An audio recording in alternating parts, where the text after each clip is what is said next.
ఎన్టీఆర్ దర్శకుడు కొరటాల శివ కాంబినేషన్ లో రూపొందుతున్న భారీ బడ్జెట్ సినిమా మార్చిలో మొదలు కావాల్సింది. కానీ తారకరత్న మరణంతో వాయిదా పడింది.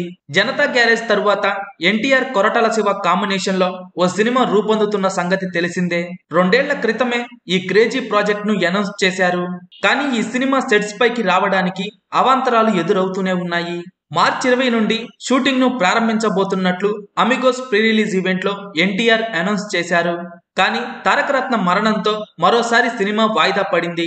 ఫిబ్రవరి 24న నిర్వహించాల్సిన పూజా కార్యక్రమాలను నిలిపివేస్తున్నట్లు చిత్ర యూనిట్ ప్రకటించింది. ఈ ఓపెనింగ్ ఈవెంట్ ను మార్చి 18న నిర్వహించబోతున్నట్లుగా సమాచారం. ఆస్కార్ ఈవెంట్ కు ఎన్టీఆర్ హాజరయ్యే అవకాశం ఉన్నట్లుగా చెబుతున్నారు. అందువల్లే మార్చి 15 తరువాత ఓపెనింగ్ ఈవెంట్ ను జరపబోతున్నట్లుగా సమాచారం. ఇక ఏప్రిల్ నుండి రెగ్యులర్ షూటింగ్ ను మొదలు పెట్టే అవకాశం ఉన్నట్టు తెలుస్తోంది.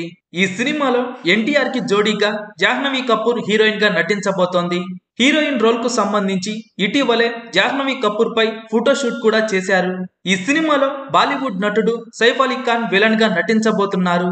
భారీ ఎత్తున తెరకెక్కబోతున్న ఈ సినిమా పాన్ ఇండియా రేంజ్ లో రిలీజ్ ను ప్లాన్ చేస్తున్నారు. ఎన్టీఆర్ హీరోగా నటిస్తున్న 30వ సినిమా ఇది. ఈ సినిమాకు అనిరుద్ సంగీతం అందిస్తుండగా ఈ సినిమా అదిరిపోయే రేంజ్ లో ఉండబోతోందని అంటున్నారు. ఎన్టీఆర్ హీరోగా కొరటాల శివ దర్శకత్వంలో ఎన్టీఆర్ 30వ సినిమా ఎలా ఉండబోతోందని మీరు అనుకుంటున్నారో కింద కామెంట్స్ రూపంలో తెలియజేయండి. వీడియో మీకు నచ్చితే లైక్ చేయండి, అందరికీ షేర్ చేయండి, కానీ సబ్స్క్రైబ్ చేయడం మాత్రం మర్చిపోకండి.